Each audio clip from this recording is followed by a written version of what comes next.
After the funeral, my son drove me 6 hours out of town and left me at a broken farmhouse with no car, no internet, and no neighbors for miles. He kept his eyes forward like I was already gone. "It's for your peace," he said. But peace doesn't come from silence. It comes from knowing your worth.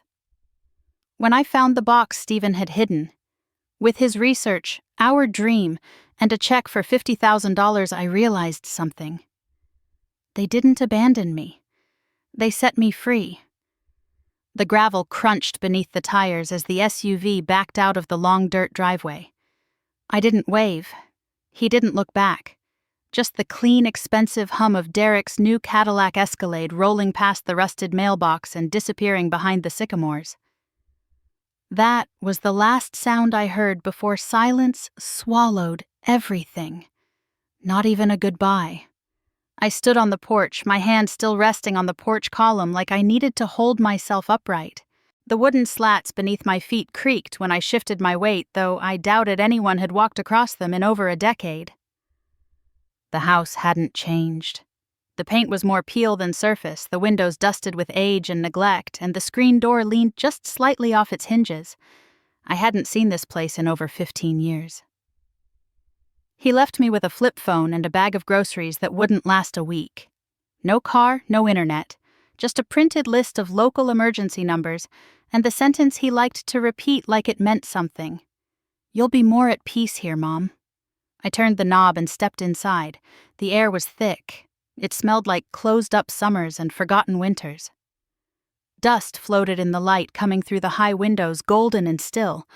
A few dead flies littered the windowsill above the kitchen sink, and the fridge buzzed like it had something to prove. I walked slowly through the hallway, dragging my suitcase behind me. Every room was exactly how we had left it. Not frozen in time, just abandoned.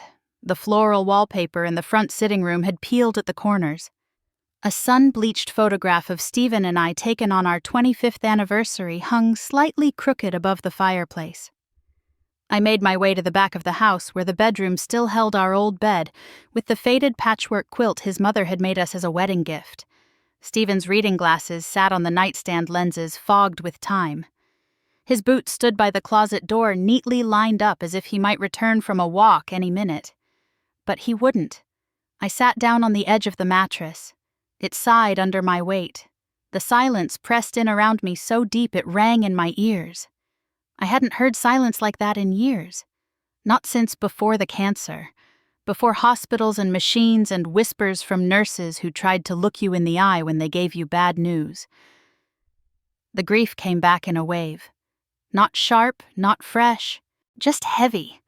I ran my hand across the quilt and felt the familiar textures, the frayed threads from where the dog used to jump up the loose stitches Stephen always promised he'd fix once he retired. I closed my eyes. What am I doing here? I stood and walked to the closet, needing something to do. I opened the door, half expecting the smell of cedar. Instead, it was just stale. A few coats hung there, including the wool one Stephen used to wear every Thanksgiving when we visited his brother in Vermont. I pushed the coats aside, looking for hangers for a place to put the few things I had brought with me. That's when I saw the box. It was tucked into the far back under a folded tarp and behind an old space heater. A plain cardboard box with a black marker label written in the careful, blocky script I knew as well as my own Hayes research. Open only when ready. I didn't move. I stared at it, my fingers still gripping the edge of Stephen's coat. Something in my chest pulled tight. I sat on the floor slowly, knees aching as they bent and pulled the box toward me. It was heavier than it looked. My heart was hammering harder than it had any right to just from touching a box. But I knew Stephen. He didn't write things like that lightly. I opened the top flap. On top was a leather-bound journal, the kind he always used for work notes. I picked it up and felt the worn cover in my hands. My breath caught. I flipped open to the first page. "If you're reading this, it means I'm gone. But you, my love, still have everything." I didn't move, I didn't cry. I just sat there, that page open in my lap, and let the silence close in again. But this time it didn't feel like emptiness. It felt like a beginning. I turned the page with careful fingers, afraid that even touching Stephen's handwriting might make it disappear. His voice was in every word steady and clear, like he was still sitting across from me at the kitchen table explaining something he knew I'd find too big to believe at first. The second entry was dated 2 years before his death. He wrote about a plant he had found growing wild along the southern fence line, something he hadn't recognized at first. Salvia hyaciniana, he called it part joke, part declaration. He believed it had anti-inflammatory properties that far outperformed existing treatments. He had tested it, logged it, even sent samples to a university lab under a pseudonym. They had confirmed his findings. I kept reading. Page after page, he documented chemical breakdowns, root structures, extraction methods, soil compositions. There were small hand-drawn sketches of the plant, detailed and neat. He had been serious, and he had done all of this without a single word to me. But it wasn't just science. Stephen had been building something. He had notes on startup costs, lists of suppliers, draft contracts, phone numbers for consultants. There was a section titled Business Infrastructure, with my name underlined 3 times. Next to it, he had written in small capital letters, "Margaret is the plan." I sat back against the wall, holding the book against my chest. It didn't make sense. He had been so tired at the end. So quiet. I thought he was retreating, letting go. But he hadn't. He had been preparing for me. And then, like a crack splitting open in my memory, I began to see it. The way he'd insisted on coming to the house more often toward the end. The barn trips, he said, were just for tinkering. The long walks alone, he claimed, were to clear his head. He had been building something he never meant for Derek to control. My hands shook as I closed the journal and put it aside, then pulled the rest of the contents from the box. At the bottom, tucked in a manila envelope, I found something heavier. Inside was a sealed envelope with my name on it in Stephen's handwriting, and below it a bank check. $50,000. Drawn from a trust I didn't even know existed. I stared at the amount until the numbers blurred. There was a short note clipped to it, written on one of Stephen's old engineering pads. "This is yours. No one else has access. I moved it before things got complicated. Use it to start what we never got to finish." I didn't know whether to laugh or scream. Stephen had protected me. He had seen the way Derek tightened his grip once the doctors started talking in stages and months. When Derek convinced us to consolidate accounts, claiming it was for simplification while quietly shifting ownership into his name. When he started managing our decisions like we were children and he was the only adult left in the room, he had said I didn't need to worry about the bills. He would handle everything. And I had let him. Sitting on the floor of that closet, $50,000 in my lap, I felt something raw and unfamiliar rising in my chest. Anger, yes, but also something sharper, focused. I stood up slowly, knees stiff, and walked out into the hallway with the journal in one hand and the envelope in the other. The house felt different now. Not a prison, not a coffin, a command center. In the kitchen, I cleared the old table and spread everything out. Journal trust papers, check maps of the property I found tucked inside. The southern acreage was marked in red. There were tiny notations in Stephen's handwriting, like a blueprint for something only I was meant to finish. I made coffee and sat there for hours, reading every word. By the time the sun dipped behind the hills, the last page was turned. I knew what I had to do. It wasn't about revenge. Not yet. It was about reclaiming what had always been mine, but was quietly taken. My husband had believed I could do this. Son, he had believed it when I barely believed I could make it through another morning alone. That kind of faith demands action. I stood up and walked to the back door. The old screen groaned as I pushed it open. The yard beyond was overgrown, the grass tall and wild. Beyond it, past the sagging fence line, I could see the curve of the southern field. That was where I would start. Not tomorrow. Not when I felt stronger. Tonight I would find a flashlight. I would walk those acres, and I would see for myself what Stephen saw. The flashlight's beam cut through the tall grass in shaky strokes, catching bits of silver spiderwebs and the glint of dew that had already begun to settle. The southern field was larger than I remembered, Maybe because I had only ever looked at it from a distance, never like this, never like it held a secret I was now responsible for. The night air was thick with the scent of dry earth and something sharper green and almost medicinal. I followed it. Near the back fence line where the old wooden posts leaned like tired men, I saw them. Clusters of unfamiliar plants with thick stems and broad pale leaves that curled at the edges. Dozens of them growing in no real pattern, scattered but healthy. I knelt down, brushed my fingers against one of the stalks, and felt the roughness Stephen had described in his journal. It matched the sketches exactly. This was real. Back inside the house, I barely slept. My mind looped through everything I had read, everything I had seen. The next morning I boiled water on the ancient gas stove and stood by the window watching the field as the sun came up behind it. Then I picked up the phone. I had to call Elena Ruiz. Her number was listed in Stephen's notes, and I found it again scribbled on the inside of an envelope marked E.R. Personal. She answered on the third ring. Margaret Hayes, she said, her voice calm and even. I've been waiting for this call. You knew I asked. He told me if I heard from you, it meant he was gone. I'm sorry, Margaret. He was a good man. Thank you, I said, my throat tightening. He left me. A lot. But I need help. He wrote about you in his journals, about your work together. Yes, we were testing plant compounds. Experimental, yes, but promising. I can be there this afternoon if you're ready. I am. She arrived in a small gray sedan, the kind of car that looked like it had seen miles of back roads and no dealership polish. Elena stepped out wearing worn jeans, hiking boots, and a windbreaker, her hair pulled back in a low braid. She looked younger than I had expected, maybe mid-40s with steady eyes and a firm handshake. He told me you'd be skeptical, she said with a faint smile. But he trusted you more than anyone.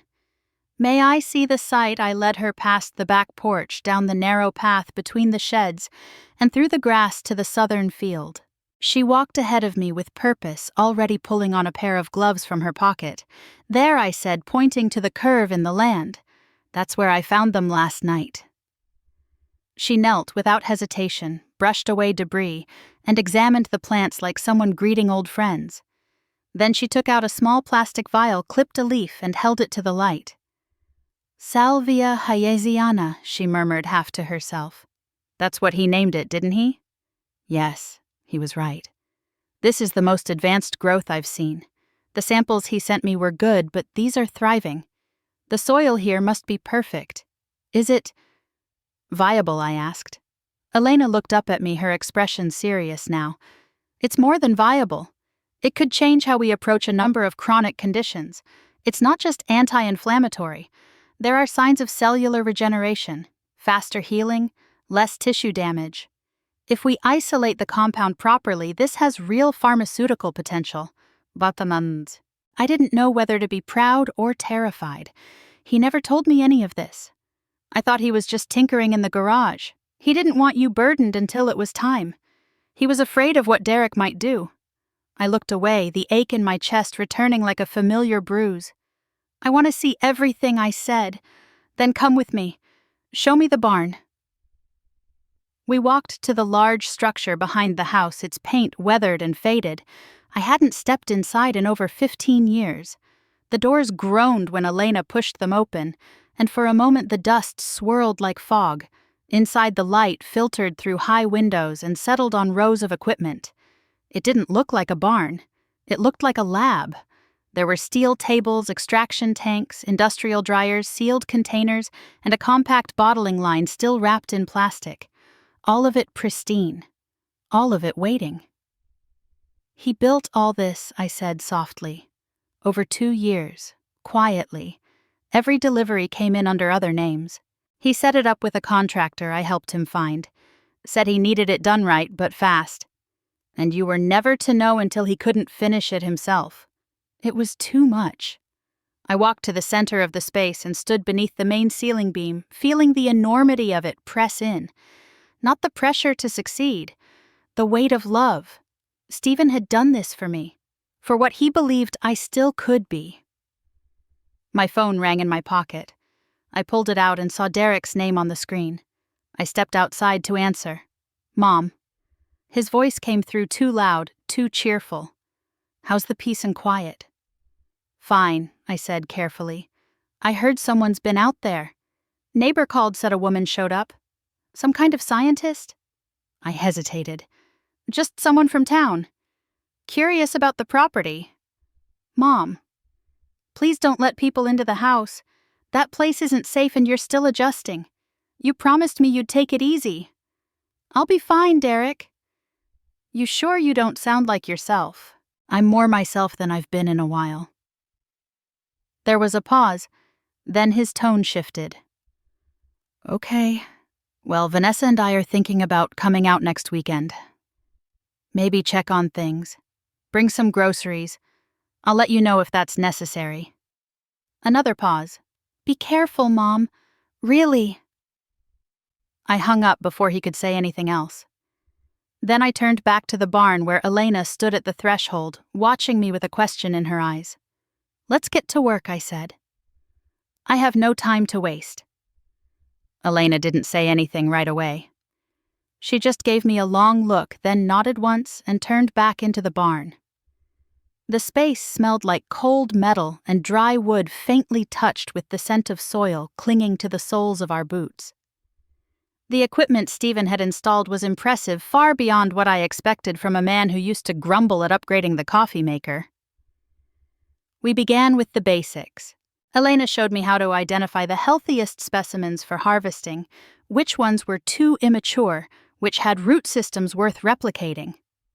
She took samples, made notes in a small leather-bound field book, and handed me gloves. I want you to do this yourself, she said. This isn't a project you inherit. It has to come from your hands. I didn't argue. The first few hours passed quickly. We moved between the barn and the field, marking out test plots and reviewing irrigation options. Elena had a quiet way of working that left room for thinking. She didn't talk, unless it mattered. I liked that. By late afternoon, we were both tired hands, stained green hair stuck to our foreheads. I looked around the field and saw what Stephen must have seen. Potential. A blank page waiting for someone to write something bold on it. That evening, over mugs of weak coffee and leftover soup, Elena said she had someone I should meet. James Nolan, an agricultural consultant based out of Knoxville, semi-retired but still sharp. Stephen had worked with him once on a land survey back in the day and trusted his judgment. He knows soil, he knows zoning, and he doesn't talk down to women, Elena added with a half smile. Set it up, I told her. I'm not playing small anymore. James arrived 2 days later in a dusty blue pickup and a faded ball cap that said USDA on the brim. He was tall, wiry, with deep lines around his eyes and a voice like gravel. Your husband was a rare kind of thinker, he told me after our introductions. Engineers don't usually take to soil chemistry, but he got obsessed. Said you were the practical one. That's still true. I nodded. Someone had to keep the lights on while he dreamed. We spent the morning walking the property. James took soil samples, asked questions, ran calculations in his head. He was impressed with the plant's hardiness, with how well it had taken root in what most people would call throwaway land.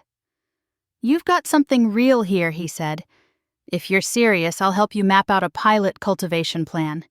3 months small, yield enough to process a sample batch and start building your proof of concept. I am serious, I said. This isn't a hobby. Good. Then you'll need more hands. That afternoon, I drove into town. Silver Ridge wasn't big, but it had a community college with a well-known agriculture program. Elena had already contacted the department head and gotten a list of students looking for part-time work. One name stood out, Mary Delgado. 23 third-year student, grew up on a working farm outside Memphis, experience with both traditional crops and experimental greenhouses. Mary arrived for her interview in boots caked with dried mud, a canvas jacket and a firm handshake. She had dark eyes that missed nothing, and a quiet confidence that reminded me of myself at her age. Why are you interested in this? I asked. Because this isn't corn or cotton, she said. It's something new. And my grandmother always said if you respect the land, it'll speak to you. This land is saying something. I hired her on the spot. We began setup the next morning. Mary took to the work, quickly adapting to our methods, asking sharp questions, taking initiative without being pushy. Within a week, she was managing half the test plots without supervision. The barn, once silent and sterile, began to hum with activity. Elena ran extractions from sample harvests, refining ratios. James worked on irrigation planning and soil treatment. I oversaw the operations, handled scheduling, kept track of expenses, and started drafting documents for legal structure. It felt good to be useful again. More than useful. It felt like waking up. One morning, while I was reviewing supply invoices at the kitchen table, a call came in. The number was unfamiliar but local. Mrs. Hayes. This is Patricia Owens. I'm an estate attorney in Nashville. Stephen and I worked together last year. He asked me to reach out to you when the time was right. It's the right time, I said. He didn't tell you everything, did he? Not even close. Patricia chuckled gently. That sounds like Stephen. Well, here's the short version. Your husband completed all the legal documentation to establish Hayes Botanica as a sole proprietorship in your name. He registered the trademark, secured the EIN, and set up a dormant LLC. All of it is ready for activation pending your signature. I was silent. Then I said, He trusted me with all this. He did, she replied. And frankly, it's one of the most organized, forward-thinking transitions I've ever seen. If you're ready, I can send the papers by courier today. Send them, I said. I'll be ready. When the documents arrived, I sat with them alone at the dining table. The same table where Stephen used to spread out blueprints. I read every page, cross-referenced what I could, and signed my name at the bottom of each form with a pen that trembled only slightly. It was official. Hayes Botanica was mine. 2 days later, I heard the crunch of tires on gravel. It was early, just past 9, and I had been outside walking the perimeter of the new test plot with Mary when the car pulled in. A black SUV, sleek and spotless, came to a sharp stop by the front porch. I didn't need to see the plates to know who it was. Derek stepped out first, wearing a gray quarter-zip and khakis like he had just come from the golf course. Vanessa followed in a tailored coat and low heels, her blonde hair twisted up in that careful way that made her look like a politician's wife. A third man emerged from the back seat, older, with a leather portfolio tucked under one arm and a placid, expectant expression. They didn't call ahead. I met them at the porch steps. Derek smiled too wide. Mom, thought we'd surprise you. You did. We were in Knoxville for a client dinner and figured it would be a good time to check in. Vanessa wanted to see how you were settling in. Vanessa stepped forward and gave me a light hug, her perfume strong and vaguely floral. She held on a second too long. You look tired, she said gently. Have you been eating? I'm fine. We brought someone to talk with you. Just some guidance. Derek gestured toward the man beside him. This is Frank Myers. He's a financial advisor we work with.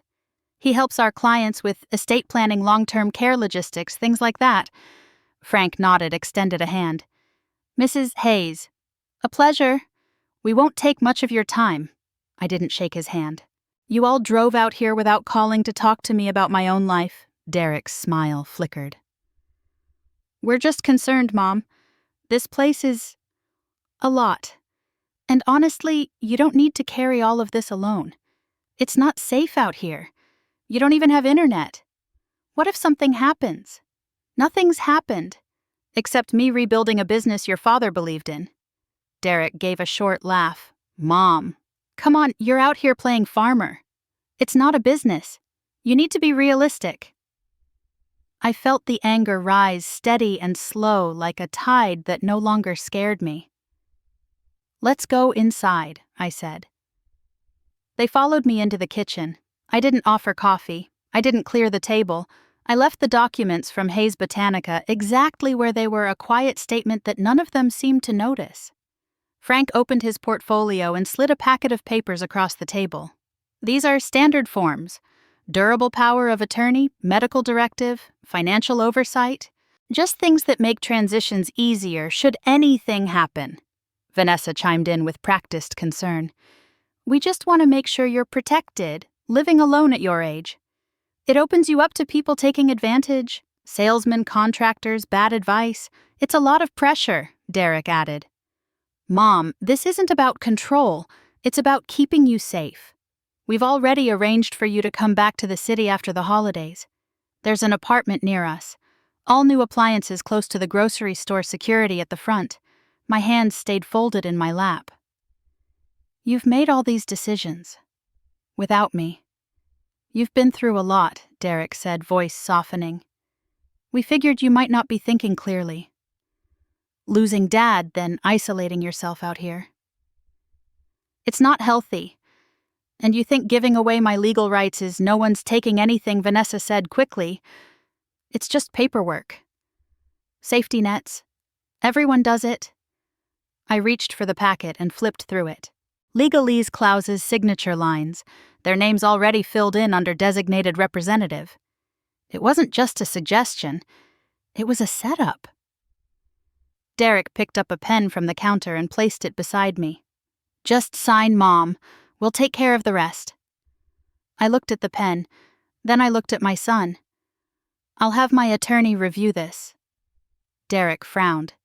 You have an attorney. Her name is Patricia Owens. Out of Nashville. She's handling the incorporation of my company, Hayes Botanica. You know, the business your father left for me to finish. Vanessa shifted in her seat. This isn't the time for pride, Margaret. It's not pride. It's clarity. The silence in the room stretched. Frank cleared his throat. Perhaps it's best we follow up another time. Derek didn't speak. He gathered the papers back into the folder with sharp, deliberate motions, like someone folding a map he no longer needed. Before they could leave, my phone buzzed in my pocket. I pulled it out, thumbed the screen. A message from Sophie. Don't sign anything. Dad's worried you're about to do something dumb. He's been talking about moving your money for weeks. I tucked the phone back into my sweater. Thank you for the visit, I said. Vanessa hesitated, then gave me a brittle smile. You know where to find us. I nodded. That was exactly the point. It was 3 days before I heard from Sophie. The text came in just after lunch. She asked if she could stop by that weekend. No explanations. Just said she needed a break from her dorm, wanted some fresh air. I didn't ask questions. I told her yes, of course, and I baked banana bread that morning like it was any ordinary visit. She arrived Saturday afternoon in her little red Honda Music, pulsing faintly through the cracked window. She was in leggings boots and an oversized college sweatshirt that hung off one shoulder, her hair tied up in a messy bun. She looked like youth should look, tired, curious, and full of energy she hadn't quite figured out where to put yet. I hugged her longer than I meant to.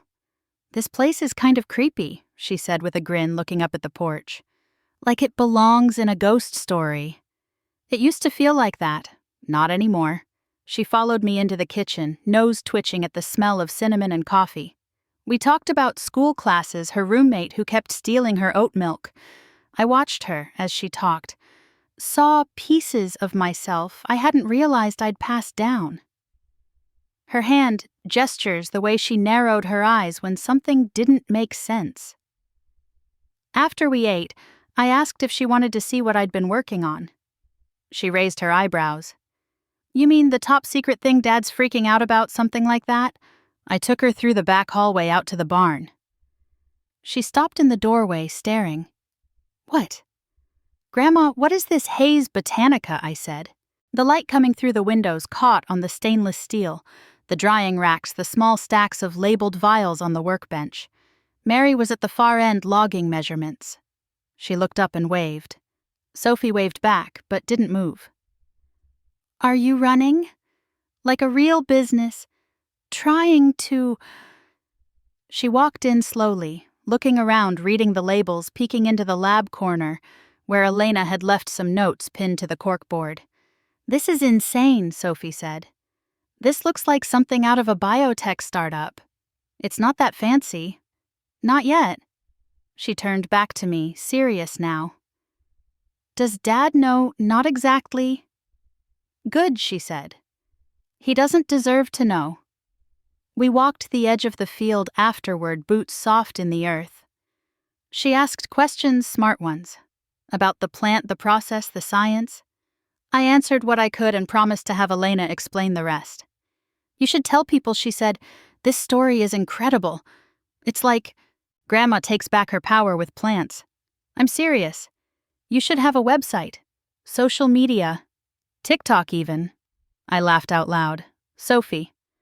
I'm 64 years old. I still write checks at the grocery store. Exactly, she said. That's the hook. No one expects this from someone like you. But you're building something real. People will eat it up. I shook my head. I don't need attention. I need to keep it running. You need both. Trust me. You don't just build a business anymore. You build a story. Later that evening, she sat on the living room floor with her laptop open and her charger stretched across the room. I watched her fingers fly across the keyboard as she built a basic site, then opened an Instagram and TikTok account under the name @HayesBotanica. She uploaded a picture of the field at sunset, the silhouettes of plants glowing against the amber sky. I'll post once a week, she said. Updates, behind-the-scenes Q&A. I'll tag educational content, environmental hashtags. You'll be viral before Thanksgiving. I smiled and shook my head. Partly because it felt ridiculous, partly because she made me believe it might work. The next morning I was in the kitchen steeping tea when the doorbell rang. We don't get visitors out here. I opened the door to find a man in uniform standing on the porch, tall, mid-50s with a sharp jawline and mirrored sunglasses. He introduced himself as Sheriff Logan Pierce, local law enforcement for the county. Sorry to show up unannounced, he said. I got a request filed with the department, a wellness check. Family member raised concerns. I knew exactly who. Come in, I said, stepping aside. He didn't sit, just stood near the table scanning the room, eyes landing briefly on the papers I'd been reading. Budgets, order forms, batch logs. I'm fine, Sheriff. He nodded. I figured as much. But I do have to ask a few questions, of course. He asked if I lived alone, how I managed transportation, whether I handled my finances, or if someone else helped. I answered calmly. I handed him copies of my company documents, showed him my contact list. Patricia Elena James, told him about Mary, about Sophie. Finally, he glanced around once more. Looks like a well-run operation to me. It is. He paused, then looked at me a little closer. Do you feel safe here, Mrs. Hayes? Safer than I've ever felt. He nodded again, slower this time. Well, if anyone gives you trouble, you call me direct. Number's on the card. I walked him out and watched as he drove away, dust rising behind his cruiser like a vanishing trail of doubt. Inside, Sophie was scrolling her phone, half smiling. You're trending already, she said. And Grandma? Yes. That man looked like he thought you might be president of something. Maybe I am. Just not what he expected. The following Tuesday he came back. I was alone this time, sitting at the kitchen table with a notebook full of payroll numbers, when I saw the sheriff's cruiser turn into the driveway again. No flashing lights, no sirens. Just quiet authority moving toward my front porch. I stood up before he even knocked. This time I didn't invite him in with pleasantries. I opened the door and stepped aside. Sheriff Pierce. Back so soon? He gave a slight nod. Afternoon, Mrs. Hayes. Got a few more formal questions to ask you. Hope that's all right? Of course. Let's sit in the dining room.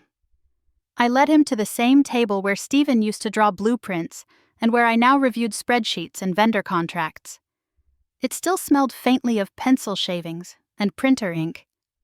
He opened a thin folder and set a small voice recorder on the table, but didn't press record yet.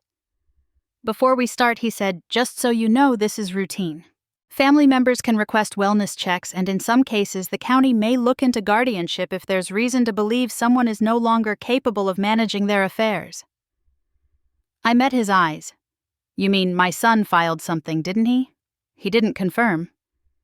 But he didn't deny it either. He pressed the record button. Name and date of birth. Margaret Ann Hayes, February 12, 1959.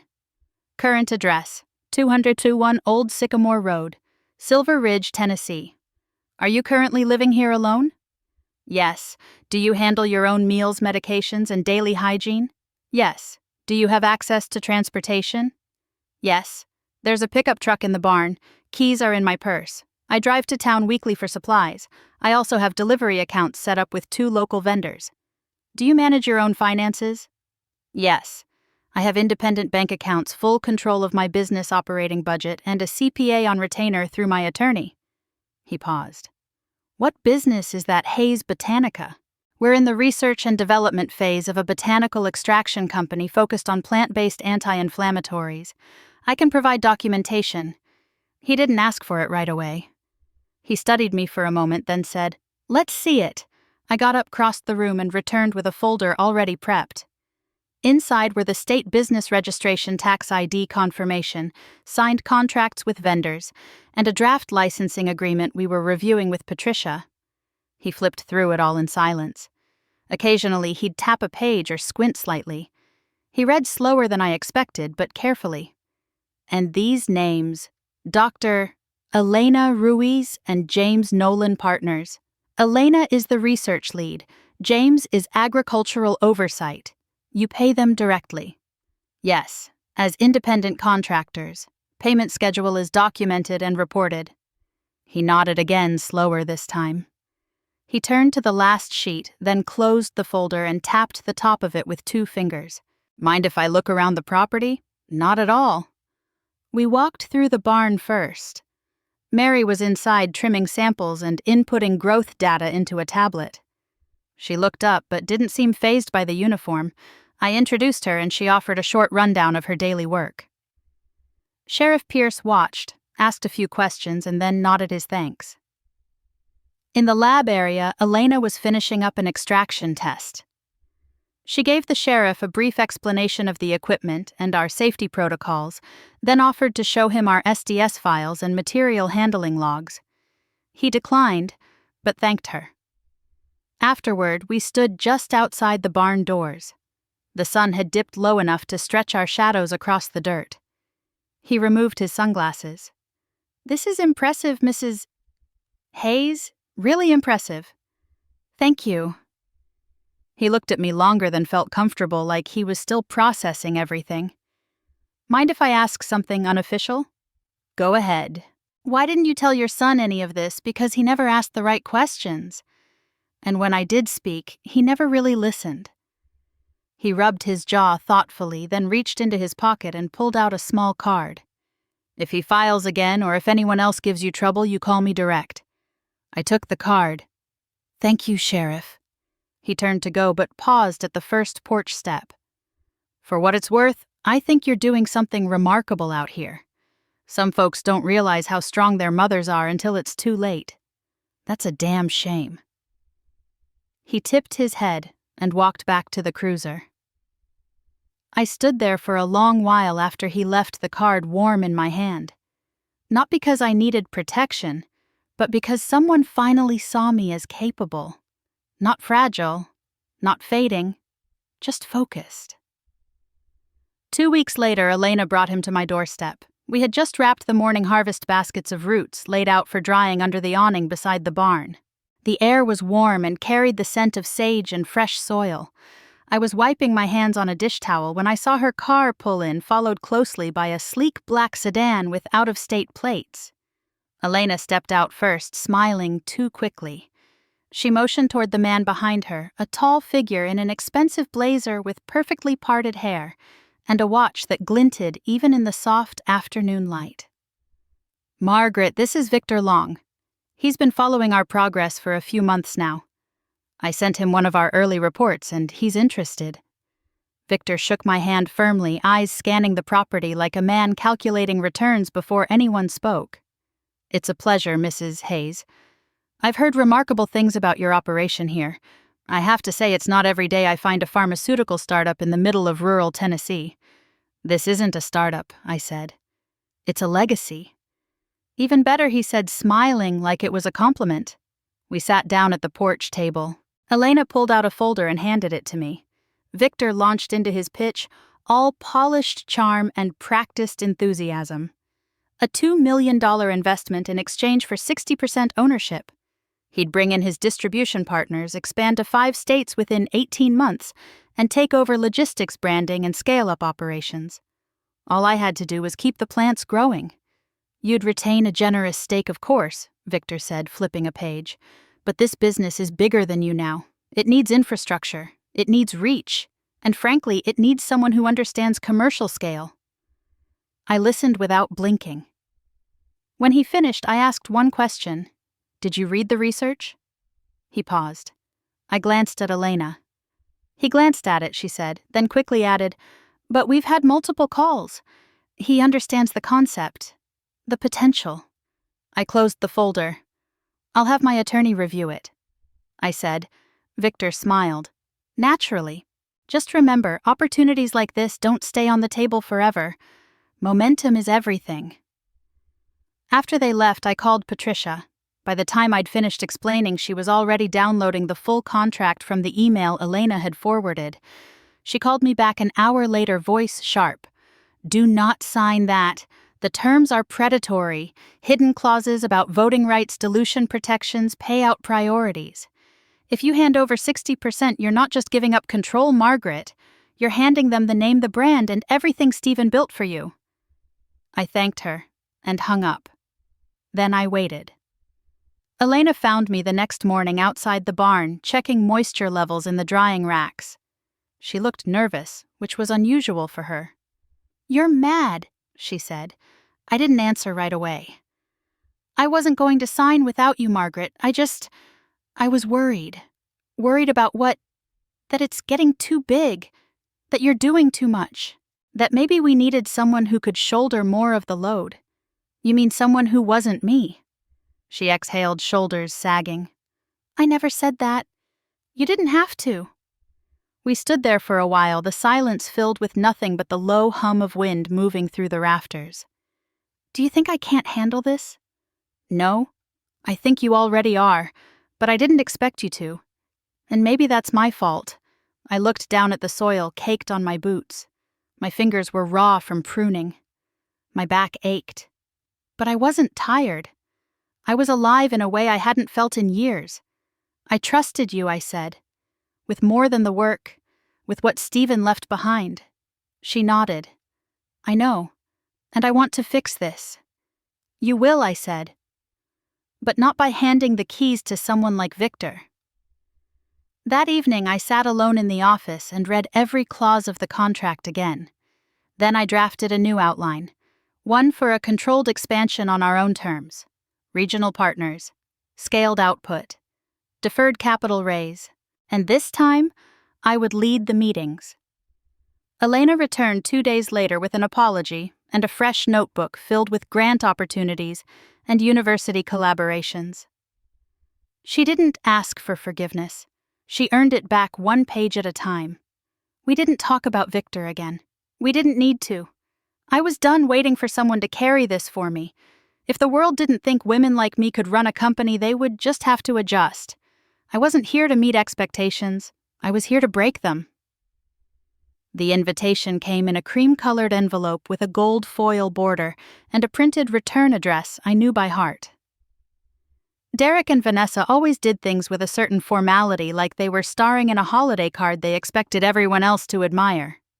Inside was a single card, Christmas Eve dinner, 7 o'clock.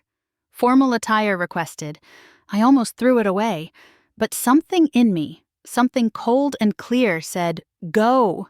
So I did. I wore the gray wool dress Stephen once said made me look like I could run the Federal Reserve. My hair was pinned neatly. I wore a brooch he had given me on our 30th anniversary, not flashy, but deliberate. My boots were clean, my nails were painted, and I drove myself in the silver Ford F-150 I bought 2 months ago with the profit from our first large batch sale. The streets of Brentwood were lined with glowing lights and manicured hedges. The Hayes house sat like a magazine cover. Columns, wrapped in garland wreaths, perfectly centered candles flickering in every window. When I rang the bell, Sophie opened the door. Her eyes lit up. Grandma, you look amazing. Thank you, sweetheart. You look like finals are behind you. She laughed and hugged me tight. Inside, the house was warm with the smell of catered prime rib and pine-scented candles. Vanessa floated through the living room like a hostess in a lifestyle segment. Derek stood near the bar with a drink already in hand. "Glad you made it, Mom," he said.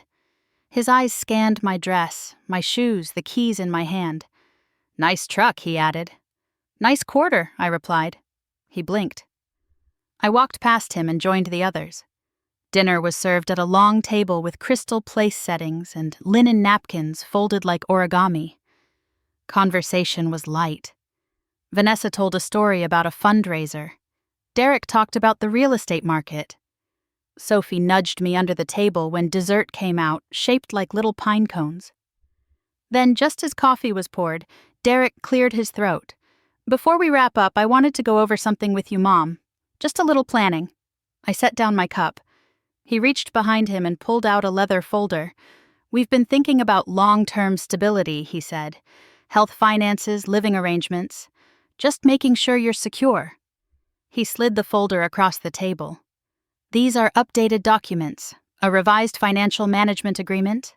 Nothing too invasive, just authorization so I can make sure your taxes and estate stay in good shape." I didn't touch the folder. "Derek, we've already talked about this." "I know, but we weren't really aligned before. This is more streamlined, less responsibility for you. Just signatures." He reached for a pen. Before he could place it in front of me, I opened my own folder. I had brought it in a tote bag tucked between a small gift box for Sophie and a batch of shortbread cookies. "Let me show you what I've been working on," I said. I slid the contents out one by one.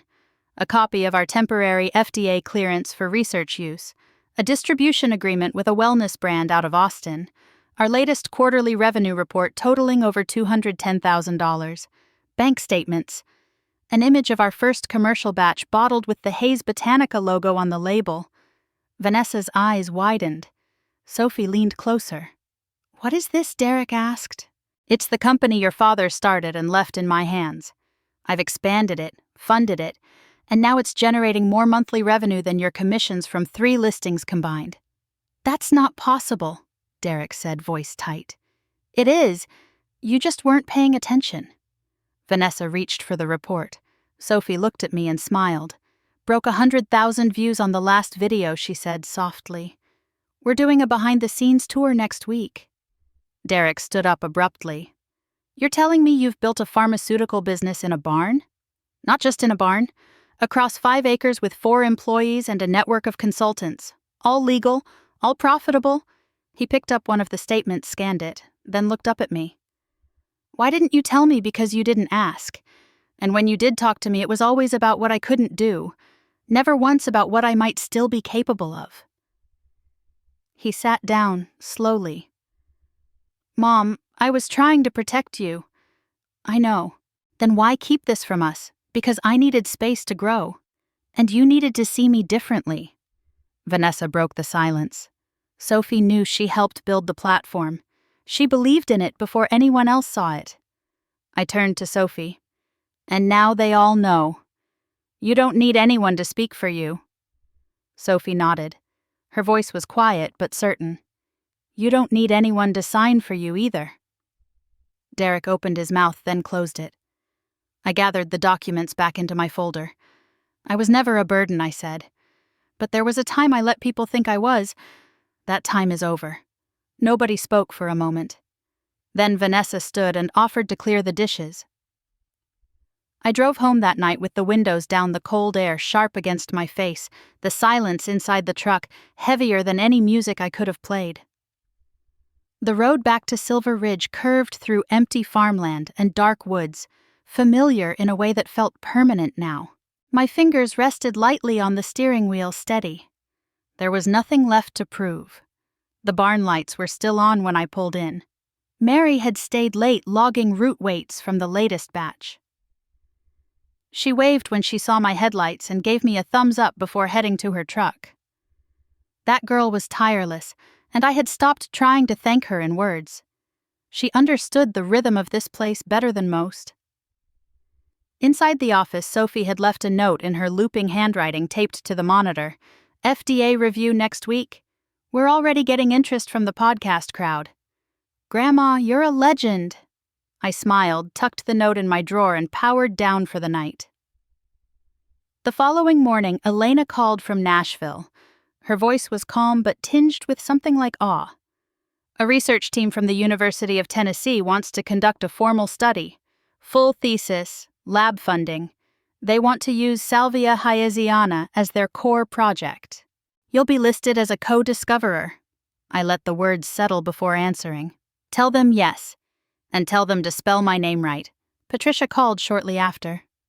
You've made the local business journal, she said, and not in a novelty piece. They're calling you the widow of the woods. I laughed. I wasn't sure if it was flattery or folklore, but either way it stuck. The expansion plan had been finalized. We were clearing an additional 10 acres for cultivation. James had secured a new irrigation setup. Mary would oversee planting. Sophie was now officially our head of digital media and brand development. We were onboarding 2 more interns from the college in the spring. And we had a standing meeting with a distribution group out of Denver looking to pilot a national wellness product line.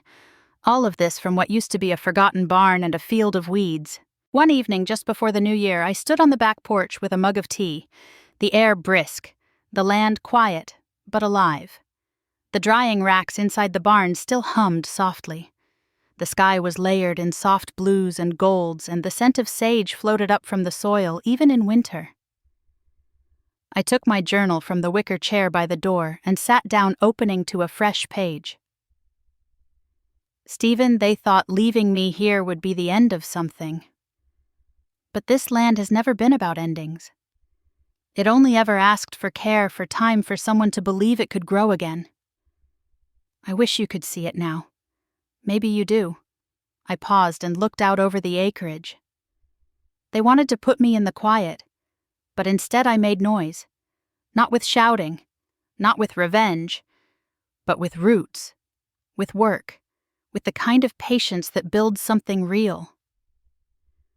I closed the journal and leaned back in the chair, letting the wind run through the trees. The barn lights flickered once, then glowed steady again. There are stories that start in grief, but end in something else. This one started with abandonment and silence, but now it moves with purpose. Every inch of this place holds something I planted, something I chose, and that choice was mine. They thought I had nothing left to offer. No more ideas, no more strength, no more use. Maybe they should think again. Maybe we all should. If this story made you feel something, tell me. Tell someone else. And don't forget to ask yourself gently, who have you stopped believing in too soon? Because sometimes, all it takes is being left behind to finally remember who you are.